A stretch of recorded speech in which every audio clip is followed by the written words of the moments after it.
So I will tell you about these themes. First, a short introduction. Second, I will present you, because this is a huge amount of literature, the, for me, most important points in this literature about second slavery, about the new history of capitalism. And my idea, and of some other colleagues, is these are capitalisms all, and they are based as capitalisms based on the capital of human bodies. This will be the second point. The third point will be the problem of the Atlantic slavery.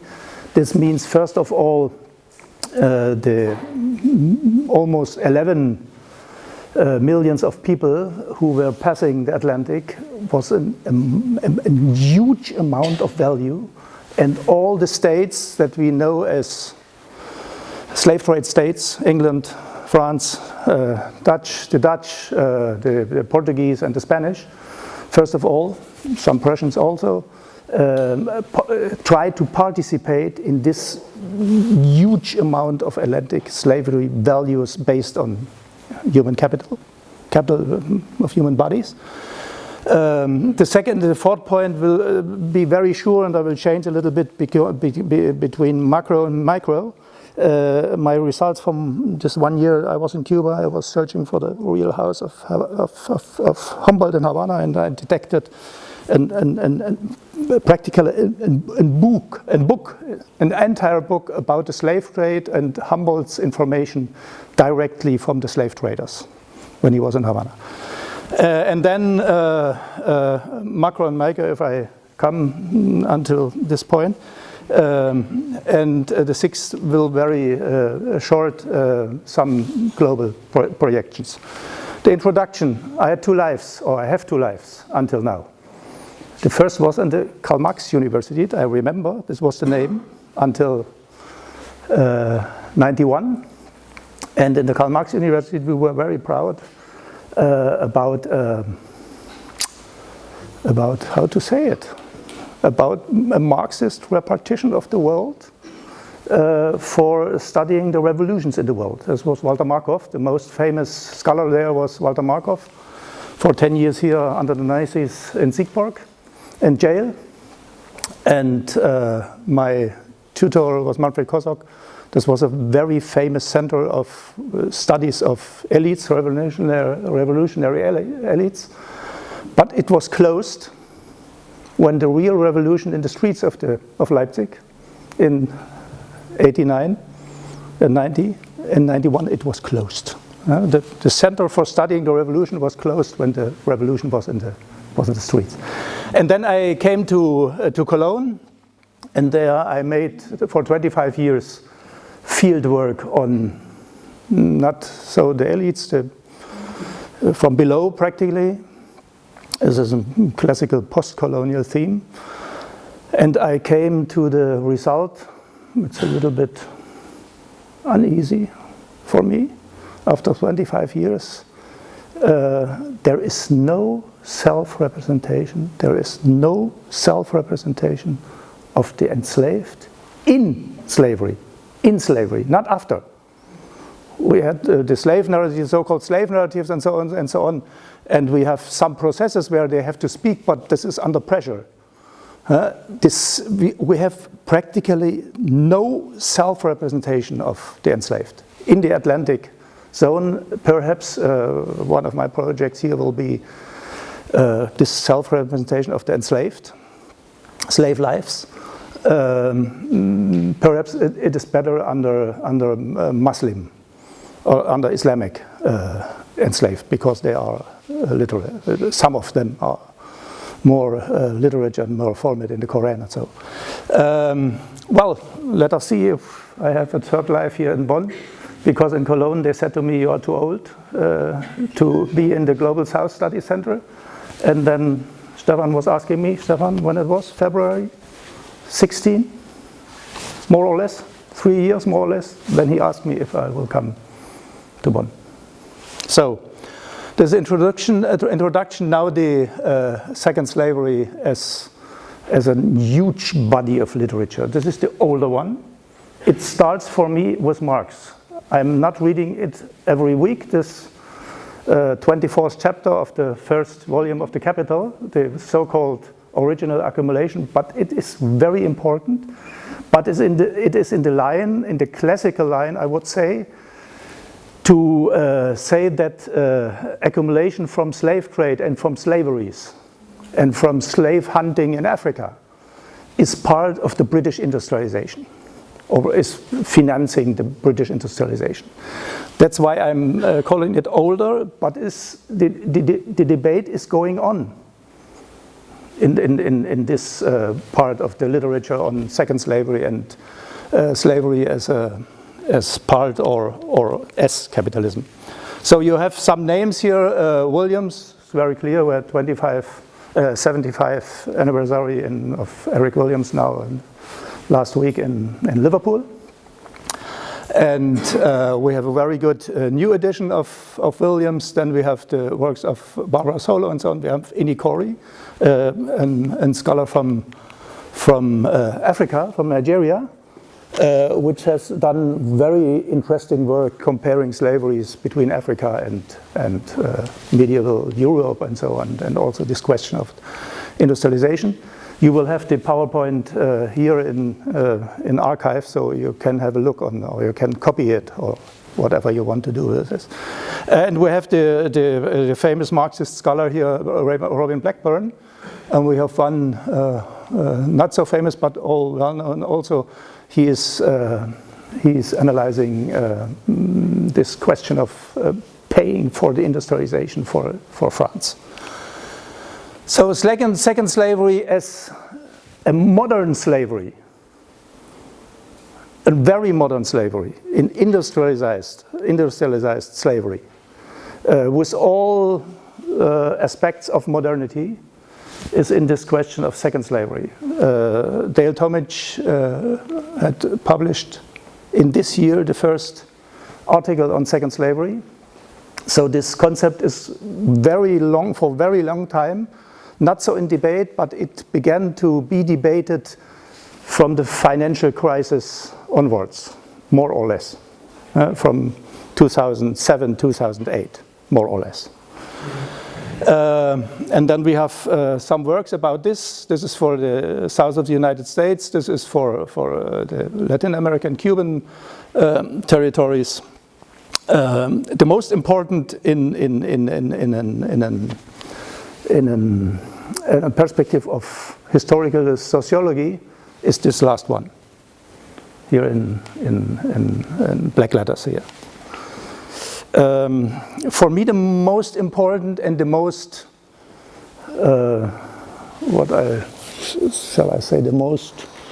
the most important for the future is not so this historical new history of capitalism, which is, it's clear, is first of all for the United States.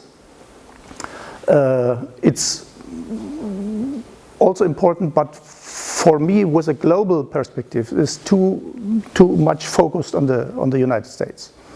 But it is important, you know, Beckett, Empire of Cotton, and so on, and Baptist, and Johnson, and so. And it starts with a Nobel Prize, with Robert Vogel, which was writing already in 1992 that American slavery was capitalism. So the most important for me is this, and here are appearing the capitalisms of human body. Slavery as capitalism. Slaveries as different capitalisms in different territories. Based, sure, on land, on ground, and so on, and on institutions, but based first of all on the human capital it's an ugly concept, or it's ugly words, but I have found a better one. The capitalism of human bodies, or the capital of human bodies. And there you see that this is global and more perspectives about all Americas. It starts with Rafa Marquese for Brazil, Cuba, and the United States. for a regional perspective on the Valle do Paraíba into the Atlantic world. Valle do Paraíba is the most important territory for producing coffee with slaves. It's the biggest region in the southern world or in the world to produce coffee in the 19th century. We have Trevor here with his plantation machine, capitalism in Atlantic capitalism. This is very interesting, Atlantic capitalism in French Saint-Domingue and British Jamaica, together with John Garrigos here. We have for Spain, Cuba and Brazil. For the United States, José Antonio Piqueras de Castellón, Valencia, very important also. And we have some very good works based on plantations and technology, which is very important for this concept of capitalism as slavery, slavery as capitalism, and slavery as a modern type of capitalism, not an older. For Marx it was an older type, or he didn't give so many attention to slaves because Marx was thinking this is an older type of work or so on. No, it's not so. In this concept of second slavery, this is a modern capitalism. For the broader understanding, for my global historical perspective, this work of Catherine Cameron about captives, how stolen people change the world, is very important. It's very, very important because you have many dimensions of this value of the human body as a captive. Also for non-capitalist or for pre-capitalist or for whatever prehistoric societies, this is very important. So this is, that's why I have 3 titles from her here. This is very important. The most important is this in this last book. In this last book, edited by Noel Lansky and Catherine Cameron, I repeat, very important. So this was and this is my last point on a national imperial level. This is a heavy debated question in Netherlands. We have some works. I've chosen only a few, Pepijn Brandon and Carvan Fata Black and Matthias van Rossum. The result of this debate until now is that for all the time, but because the Dutch are saying, well, we had some slaveries and also some slave trade in the 17th century, but he's saying in all the time until beginnings on the end of the 19th century, it was 5% of the national gross income, and 5%, 5% is a large part. So this is also very interesting. So this is a global description of the problems and the concepts with literature. Now the question, I have no result until now, if slavery is a part of capitalism worldwide, or it is itself capitalism or capitalisms. I'm inclined to the second point, but I will debate with you some arguments. You have a map. All the maps I found are incomplete. First of all, for global slaveries, but also for the perspective from one territory into the broader world or into the Atlantic. The visualization in maps is complicated. So what I will show you here is that the Atlantic is not a black Atlantic. The Atlantic is always, all the time since 1400. All the time since 1400, it is an African Iberian Atlantic. Because the Iberians, which I will show you in numbers, in one of the following slides, the Iberians are these was most enslaved people from the 11 millions who were coming to the Americas or were brought to the Americas, until 7 millions were brought by Iberians for Portuguese and Spanish. And in all the time, African elites, I apologize for the generalization of Africans. It's so false like to say European for a Dutch or for in the 7th or 18th century, but I use it for presenting general things. So we have three Atlantics. The first Atlantic until 1640, then are entering the northwest European slave powers, England, Great Britain, France, Dutch, and so on. But there is still a second Atlantic B. This is the famous Atlántico Sul, which is dominated by Portuguese and Brazil and some Spaniards and some Cubans and some other from Spanish America. And we have a third Atlantic, also an African, Iberian, hidden Atlantic. That means after all the abolitions, or during the abolition process, we have still 2 to 3 millions of people smuggled from Africa to, first of all, to Brazil and to Uruguay and to Cuba. So these are the three Atlantics. The important thing here are three. First, the numbers, which I will show you in one of the next slides. Second, the value. I'm beginning in debate with the writers of big history, of very big history, because normally we are thinking, well, the precious metals from Latin America, from Spanish America, are the most highly valued things that come through the Atlantic. I think it's the capital of human bodies. If you are making a theoretical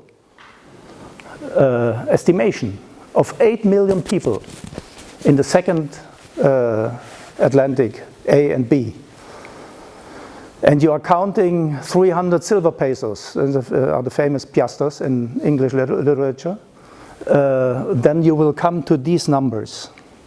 I don't know. This is 60 billion in English. 16 milliarden. 60 billions or until 24 billions. And together with the commodities produced by the enslaved, the land, the food, drinking, walking animals, clothing, tools, ships, boats, harbors, docks, barracks. It seems to me, I have no result. It seems to me that this is the highest value compared with the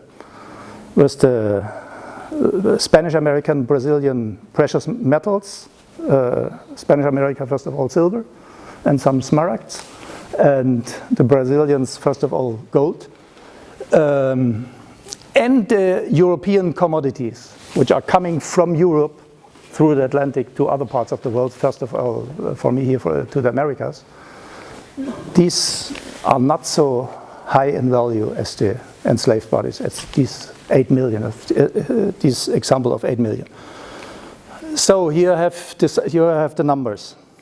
After this revolutionary article here from Borutsky, Weed, and Eltis, the boss of the makers of the Slavery Voyages.org website, the most important website in social history that we have about slavery, saying that the British without North America, this is North America,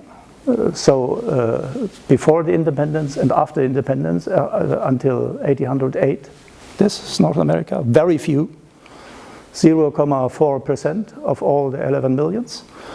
And in the second place comes Spain. In the second place comes Spain. All who know the Atlantic slave trade debate, this is a revolution. Because the Spaniards are saying, we never slave trade. This is always the Portuguese. The bad Portuguese are doing the slave trade, and we, the good Spanish, are giving it the good religion and the civilization and so on. And now they are on the third place, on the second place. Where it is here, the second place, and together they have, as Iberians, that's why I'm saying African, Iberian, Atlantic, this number. The Spaniards were not good capitalists in the national imperial level. They, all people working about Spanish empire are saying, well, this is an absolutist empire, this is not so capitalist, and so on. That's a problem, but we will see if we can resolve it. Well, Alexander von Humboldt, the beginnings of the second slavery, I will only show you that some travelers and some very direct observations of a man who is cited since 2000 years, not 200 years, as a really good demograph, as a really good historian, as a really good natural scientist, and so on. So he is very believable, to say it so.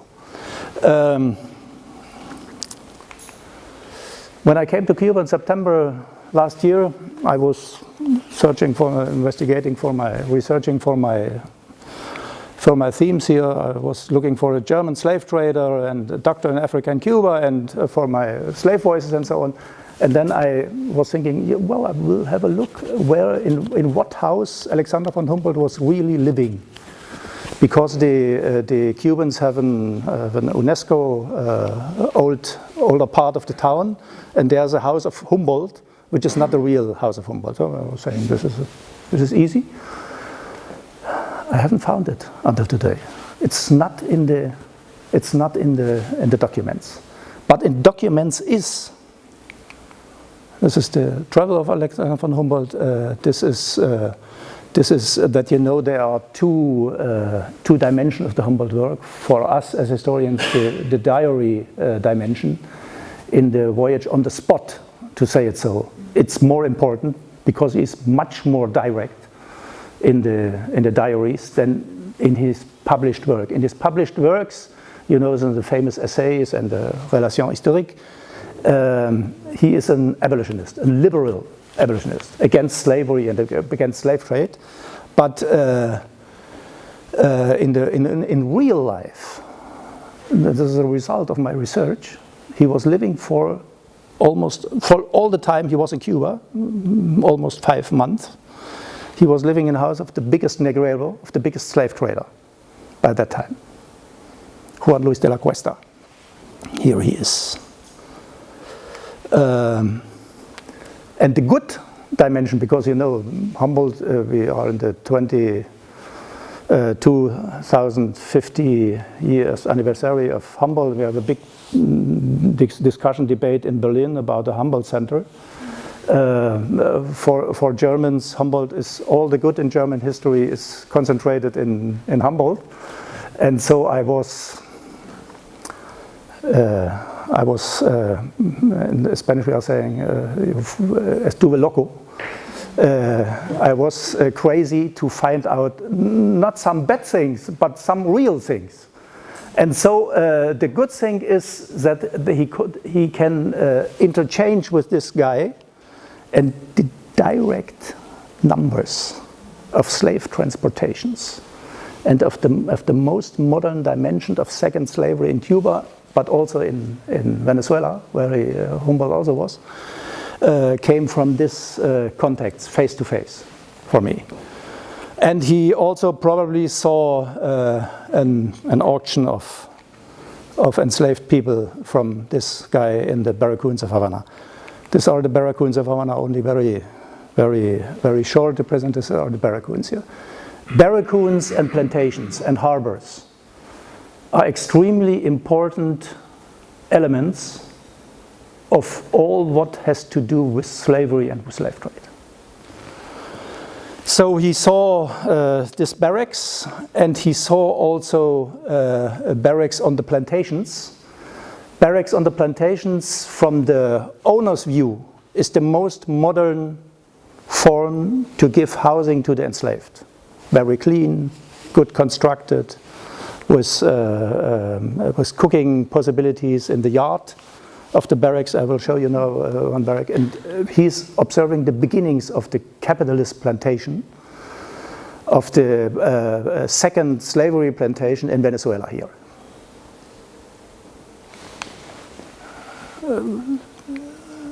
He called it caserne.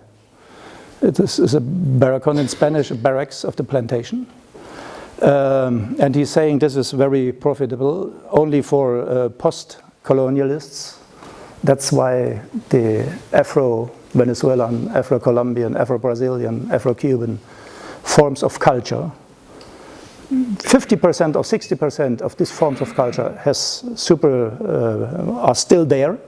The Afro-American religions, for example, or the drums are still there because the enslaved were in jail and the doors were closed for the night, and during the night they could do whatever they want. This is 50 years later. This is a representation of the plantation owners with the help of a French painter. This is the representation of the modern plantation. Here we have a barrack, un barracón. You know, this is practically the modern housing of the enslaved in the barracón. Very easy to control and very, I don't know if I can say this, very modern forms of living. And you have other symbols of the modernity. The first railway in Latin America practically is in Cuba, because of the transportation of the sugar from the plantations to the coastline. Even two months later in Germany we have a very short railway in Nuremberg to Erlangen or so, but this is much bigger then. This is the biggest plantation, Flor de Cuba, in this year. In the eyes of the owners, very nice, and was was the enslaved as dwarfs here, the most important persons, the most important actors into these factories in the field. The enslaved people are very, very small. The institutions and the halls and so and the production areas are much bigger in the presentation. So second slaveries, the concept itself, it's invented practically for these three territories: south of the United States, south of Brazil, and Cuba. And for Cuba, Cuba was the most developed technically and technologically in the first half of the 19th century is Cuba. This is when I'm saying this to my American colleagues in the United States, they always say, no, it cannot be, but it is so. The Cuban planters and the Cuban slave traders were had much more money and had much more ground and much more land and so much more power to modernize their plantations. But we should think it also for Trinidad and Guyana. This would be, for the British area, this is complicated because they stopped slavery, formal slavery, in 33 till 38. And they stopped the slave trade already in 1808. So the most period or the biggest period of the 19th century, which is going until Brazil 88, the British are formally not in, but I would say for Trinidad in the Southern Caribbean, this is second slavery without slaves, or second slavery without formal slavery, or so on. But because the modernization is there, Trevor was speaking yesterday about this. And we should think it also for Puerto Rico, for Martinique, and for Suriname, and so on. So macro and micro in Atlantic slavery, I will only repeat the numbers here. that the Iberians are very important, and the biggest slave traders and the biggest slave movers, for say so, from Africa to the Americas, that we have the biggest slaveries until the United States are starting in the middle of the 19th century, because you know that the United States have the big mystery of a natural reproduction from 400,000 to 4 million. They start with 400,000 at the beginnings of the 19th century, and in the finishing the Civil War, they have 4 million. This is a very big problem for comparative slavery in the Americas. Because in Brazil and Cuba they are dying so fast that they never have a natural reproduction. Nevertheless, we have practically 2 empires of slavery in Spanish America, which you see here, and in Brazil, with the Vale do Paraíba as a central region.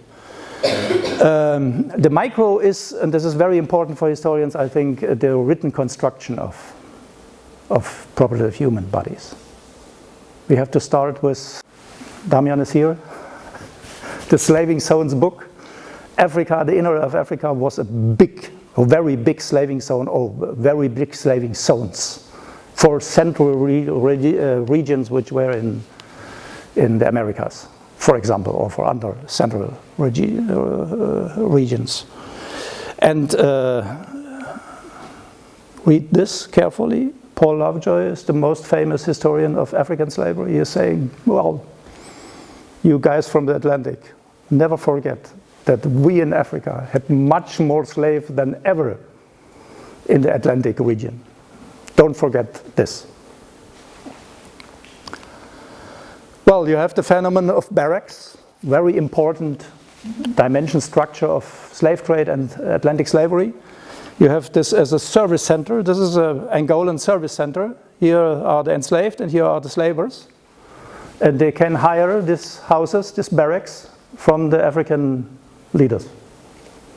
And in the Luango coast, and you have the same thing, not so luxury like this, in Guyanas, which is the region south in the south of Sierra Leone, from which the Amistad captives, this from the film Amistad, were coming to Cuba. The written construction, doctor's list, I'm searching for 20 years already for a doctor's list. The first Atlantic people, being it European or American, were doctors. They had to give the value of the enslaved body. They had to see, is this the body my merchant or my captain or whatever person really want? Is this body ill? Has this body good eyes, good teeth, good other parts of the, and so on. I haven't found a doctor's list, and I'm crazy you found this. Okay, the second very important list is the cargo list of the ship.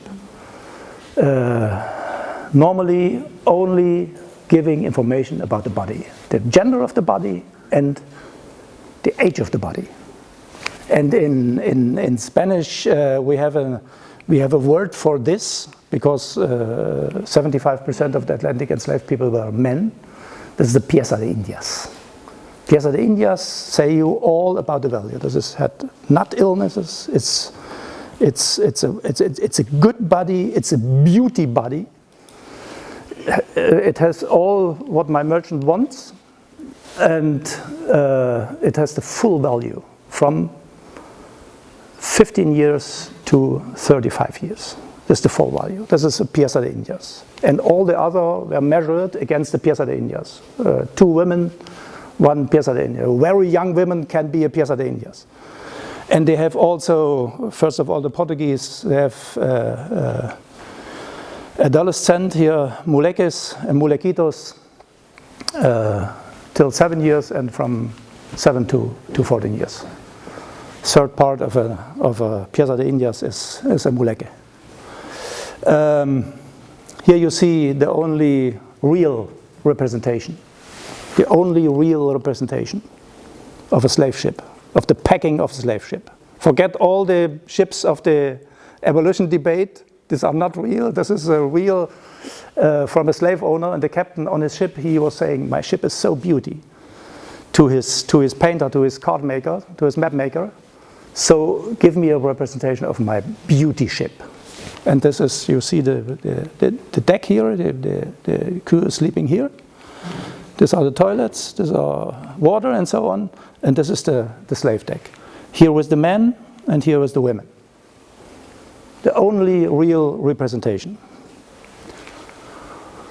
Then came the Papeletas de Armazon. When they have passed the Atlantic, the Papeletas de Armazon, information about everybody already with a Christian name and the value of everybody for selling and buying purposes.